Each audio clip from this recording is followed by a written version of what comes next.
किशन धूप और कभी चल जाया, कभी चल जाया। कनी तेरी महिमा, कनी तेरी माया, कनी तेरी माया। कनी तेरी महिमा, कनी तेरी माया, कनी तेरी माया।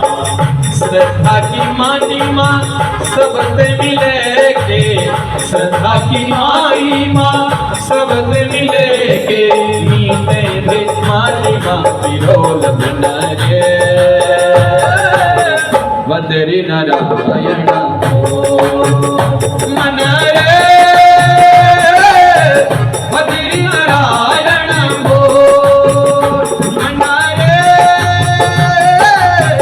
वदरी नारायण बोल, वदरी नारायण बोल, लक्ष्मी नारायण बोल,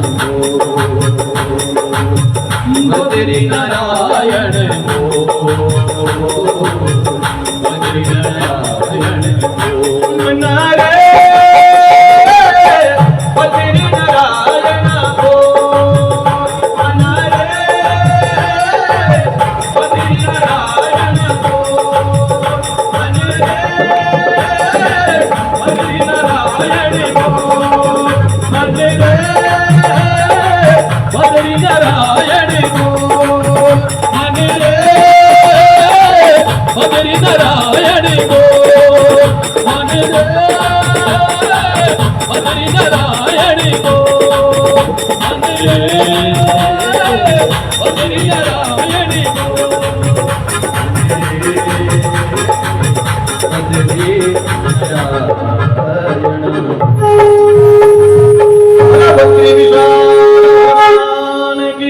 श्री सत्यनारायण भगवान की। स्वयं ब्रह्मा जी अपनी संध्या नामक कन्या की ओर मोहित हो जाते हैं। जब संभलते हैं तो कामदेव को खूब डांट ब्रह्मा जी लगाते हैं, ये सब तुमने क्या किया? तो कामदेव कहते हैं कि हमारा तो स्वभाव ही ऐसा है, हमारा प्रभाव ही ऐसा, हमारा जन्म हुआ ही इसलिए है।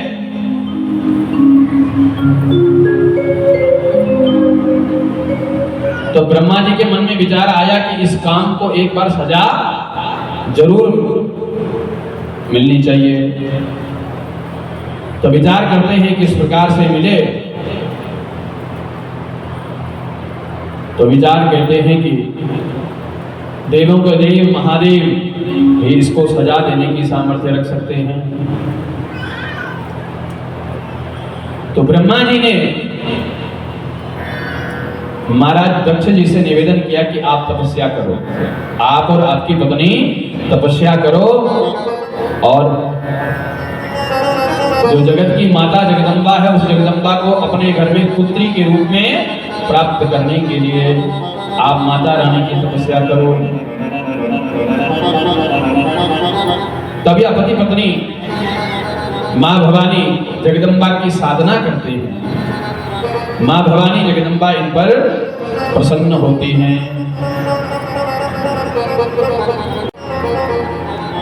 ये दक्षिण से उत्तर चले जाते हैं।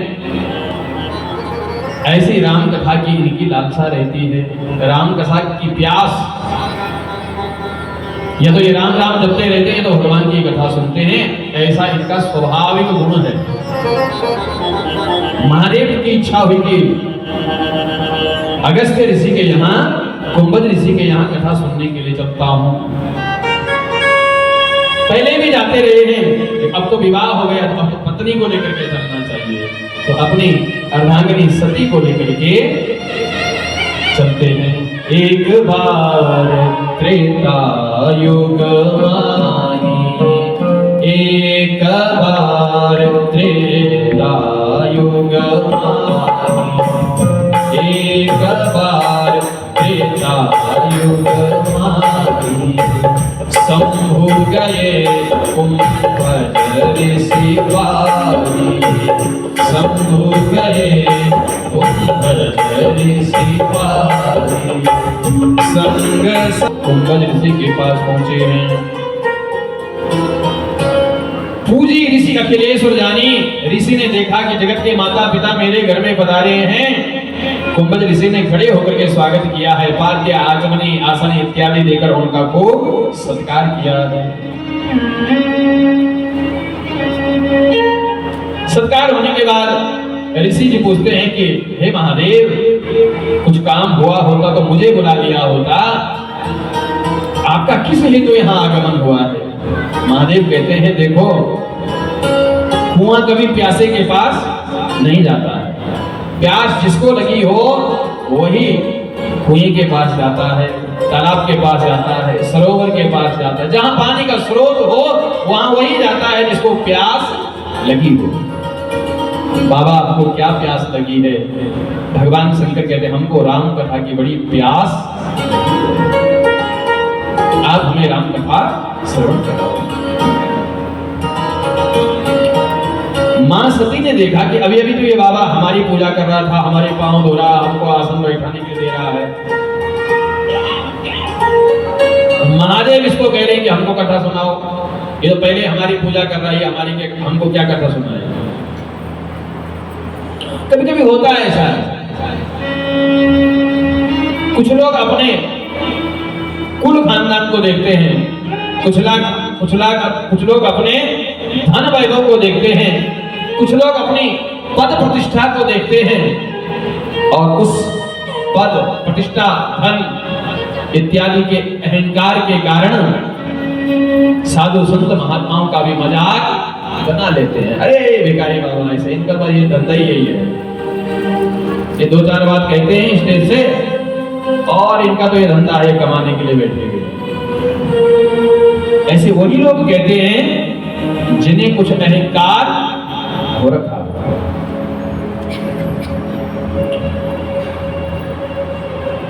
बाबा कुंभज कहते हैं कि हे महादेव,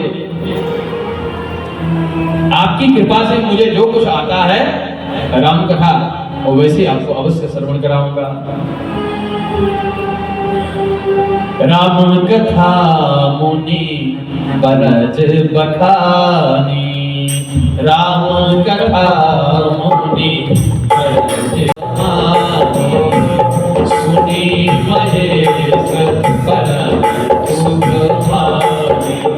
राम कथा कुंभज ऋषि ने संपूर्ण राम कथा, जितना ज्ञान कुंभज ऋषि के भीतर था, और अधिकारी तो भगवान शंकर सुनने वाले बैठे।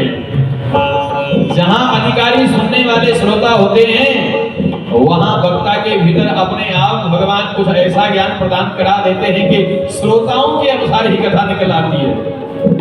और जहां श्रोता कुछ ऐसे ही बैठे होते हैं जिनका ध्यान इधर उधर भटकता है, घर के कामों की ओर ज्यादा लगता है, वहां कथा भी वैसे ही निकलती है व्यास जी के मुंह से। जैसे श्रोता वैसे वक्ता बन जाते हैं। और जहां श्रोता बड़े सुंदर बैठे होते हैं, ज्ञानी ध्यानी मन लगा करके सुनने वाले, वहां व्यास जी समझते कि इनको क्या क्या ना पिला दें, इनको अमृत पिला दें, तो वहां कथा कुछ और बनकर के आती है। भगवान शंकर ने कुंभज ऋषि के मुख से कथा सुनी और बड़ा आनंद आज महादेव जी को प्राप्त हुआ है। सुनी महेश परम सुख मानी, सुनी महेश परम सुख मानी, परम सुख मानी। उस राम कथा को सुनते ही भगवान शंकर को परम सुख की प्राप्ति हुई। एक होता है सुख, एक होता है परम सुख। तो भगवान महादेव जी को परम सुख की प्राप्ति हुई। भगवान शंकर कहते हैं हे कुंभज ऋषि जी, आपने इतनी सुंदर कथा राम कथा मुझे सुनाई है, आप कहो मैं आपको दक्षिणा में क्या दूं? कुंभज ऋषि कहते हैं बाबा हम दक्षिणा वक्षिणा नहीं लेते हैं, हम तो विरक्त बैरागी बाबा, हमें दक्षिणा से क्या लेना देना है, और आपकी कृपा हम पर है, इससे ज्यादा और क्या चाहिए? महादेव कहते हैं नहीं, बिल्कुल नहीं, आप कथा सुनाने वाला गुरु है और ऐसे गुरु को कभी भी बिना दक्षिणा के नहीं लौटाना चाहिए। कहो आपको क्या चाहिए, जो कहोगे वो मिलेगा। महादेव ने ऋषि को पूछा, ऋषि पूछी हरि भगत सुहाई। महादेव ने जब पूछा तो कुंभ ऋषि ने कहा हमको तो भगवान की भक्ति अच्छी लगती, बाकी हमें किसी और से क्या लेने देना। तो भगवान शंकर समझ गए ये भगवान की भक्ति के अधिकारी हैं।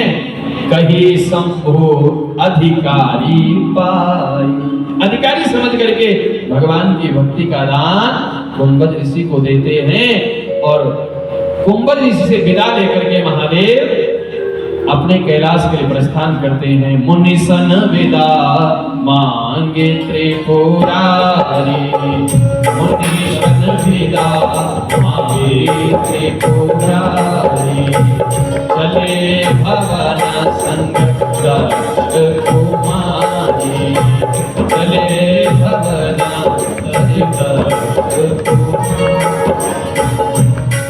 कुंभज ऋषि से विदा लेकर भगवान कैलाश की ओर प्रस्थान करते हैं। अब देखो गोस्वामी जब तुलसीदास जी की लेखनी कितनी पावन और कितनी पवित्र है। सती जब भगवान शंकर के साथ कथा सुनने के लिए जाती हैं तो गोस्वामी जी की लेखनी लिखती है कि संग जगत की माता जा रही है। कौन जा रही है? संग सती जगत जननी भवानी, जगत की माता सती शंभु महादेव जी के साथ जा रही है। और महादेव जी का नाम लिखा मात्र शंभु, शंभु गए कुंभज ऋषि पाए। भगवान ने अपने नाम को छोटा बना करके गए। और जो सती है वो अपना नाम के आगे अपनी उपाधि लेकर के गई है कि मैं जगत की माता हूं, भगवान शंकर की अर्धांगिनी हूं, कथा सुनने के लिए जा रही हूं। लेकिन सुनी महेश, भगवान शंकर ने वो कथा पूरी सुनी लेकिन सती कुछ सुन नहीं पाई। कान तो सती के भी वहीं थे, आवाज वहां भी जा रही थी, लेकिन कथा उसके भीतर टिकती नहीं है। क्यों? जो अहंकार से भरा होता है उसके भीतर भगवान की कथा नहीं बैठती है। सती को अहंकार है कि मैं प्रजापति तक्ष की कन्या हूं, मायके से भी मैं खूब बड़े घराने की हूं, और ससुराल में देवों के देव महादेव, इनसे ऊपर कोई है नहीं, मैं उनकी पत्नी हूं। उनको वही अहंकार होता है। दक्ष कहते हैं बुद्धि, जो तीव्र बुद्धि का होता है, तेज बुद्धि का होता है। तो दक्ष की बिटिया भी तेज बुद्धि की है, तो ये अपने आप को बड़ा बुद्धिमान समझती है कि मेरे से ज्यादा कौन जान सकता, मैं तो सब कुछ जानती हूं। और जो सब कुछ जानता है ये समझता है कि मैं सब कुछ जानता हूं, फिर यदि वो कहीं भी चले जाए उसको कहीं से कुछ प्राप्त नहीं होता, क्योंकि पहले ही भरा हुआ कि मैं तो जानता हूं।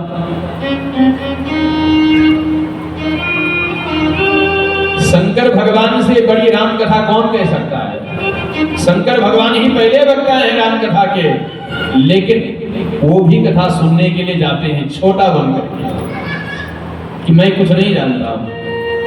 इन्हीं कुंभज ऋषि से भरद्वाज ऋषि भी कथा सुनते हैं, जबकि भरद्वाज जी भी सब कुछ जानते हैं, लेकिन इनके सामने बिल्कुल मूर्ख बन जाते कि मैं कुछ नहीं जानता, आप मुझे राम कथा समझाएं।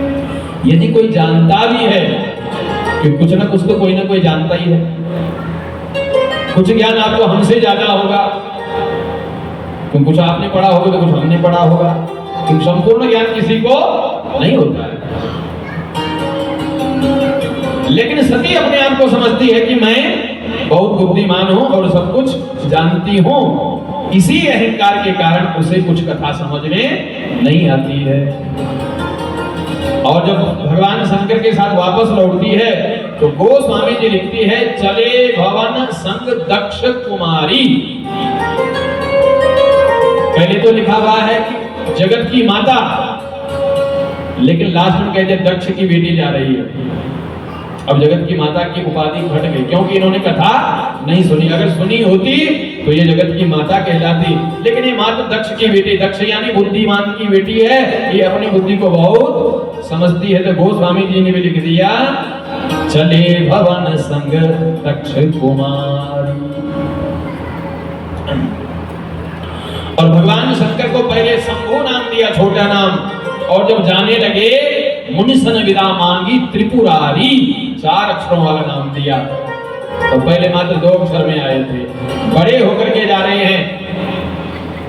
मां सती पहले बड़ी होकर के आई है, लेकिन कथा का अपमान कर दिया, संत का अपमान कर दिया, गुरु की बातों पर भरोसा नहीं किया, तो नाम छोटा हो गया। मात्र दक्ष की बेटी घर को जा रही है। ये गोस्वामी जी की लेखनी का चमत्कार है। भगवान शंकर जब जा रहे हैं तो मन में विचार कर रहे हैं, कुंभज ऋषि ने मेरे राम की कथा मुझे सुनाई है, कथा का फल तो तभी मिले जब राम के दर्शन हो जाए। ऐसे ही हम लोग भी जब कथा श्रवण करें तो घर जाते समय ये सोचना चाहिए कि हमें भी एक दिन वो भगवान के दर्शन हो जाएं। ऐसी भावना यदि मन में हो तो एक न एक दिन वो भगवान मिल भी जाते हैं। हृदय विचारत जात हर के विधि दर्शन हो। किस विधि से मेरे राम के मुझे दर्शन हो जाए, ऐसी उत्कंठा, ऐसी जिज्ञासा हृदय में भोलेनाथ के प्रकट हो गई। और उसी समय भगवान शंकर क्या देखते हैं, भगवान राम और लक्ष्मण जंगल में घूम रहे हैं और राम जी विलाप कर रहे हैं, अपने धर्म पत्नी सीता मां जानकी को ढूंढ रहे हैं। शंभु समायते राम ही देखा, शंभु समायते राम ही देखा, उपजा ही आरती रस विसेखा, उपजा ही आरती रस विसेखा।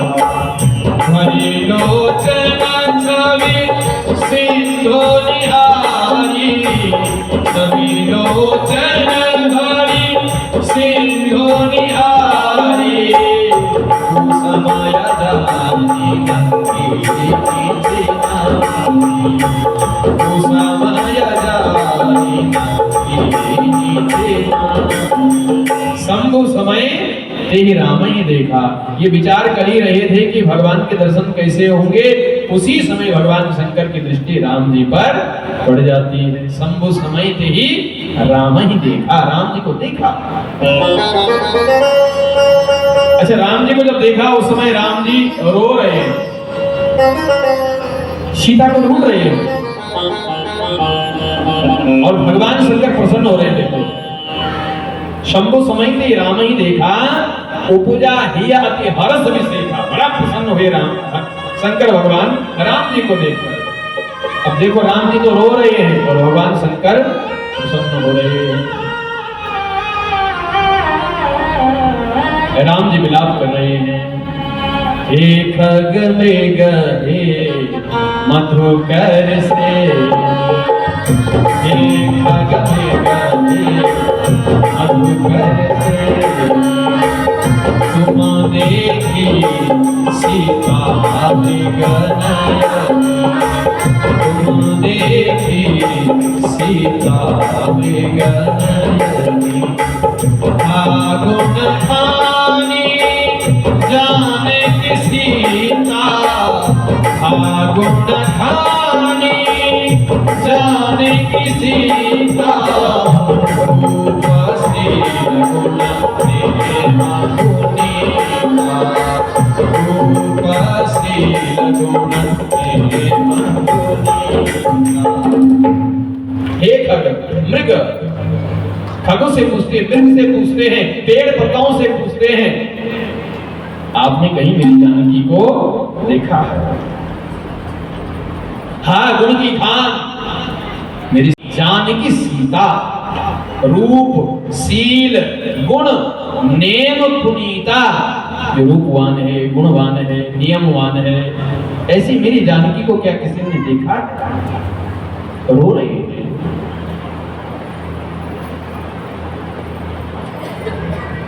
और महादेव रोते हुए राम को देखते हैं और उपजा हृदय हर्ष विसेखा, मन में बड़ा उत्साह, मन में बड़ी प्रसन्नता महादेव जी के जागती है। महादेव के हृदय में प्रसन्नता क्यों हो रही है? क्योंकि महादेव ये जानते हैं कि भगवान अभिनय कर रहे हैं, नाटक कर रहे हैं। जैसे रामलीला में नाटक करते हैं, रामलीला आपने देखी होगी, तो उसमें जब राम जानकी हरण हो जाता है तो राम जी विलाप करते हैं। लेकिन जब वो पर्दे के पीछे चला जाता है तो फिर हंसता खेलता है कोई।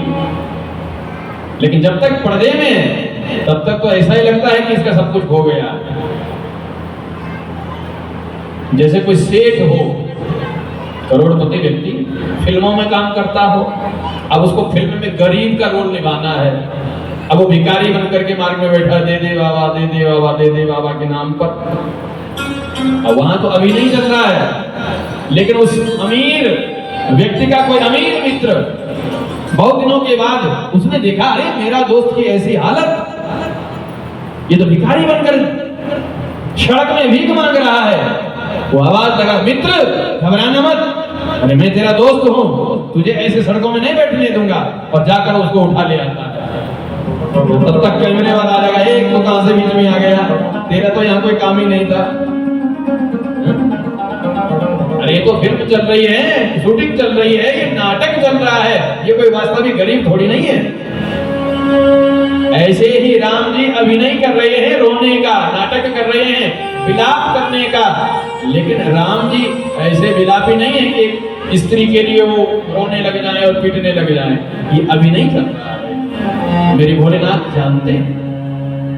इसलिए उपजा किया अति हरस विशेखा, बड़े प्रसन्न होते हैं कि इनके जैसा अभिनय और कौन कर सकता है। इतना सुंदर अभिनय कर रहे हैं, वाह राम जी वाह। और उसी समय भगवान शंकर के मुख से निकल जाता है, जय सच्चिदानंद जग पावन, जय सच्चिदानंद जग पावन, अस कहि चले मनोज अस कहि चले मनोज। जय सच्चिदानंद जग पावन, ऐसे दंडवत प्रणाम भगवान महादेव जी ने राम जी को किया है।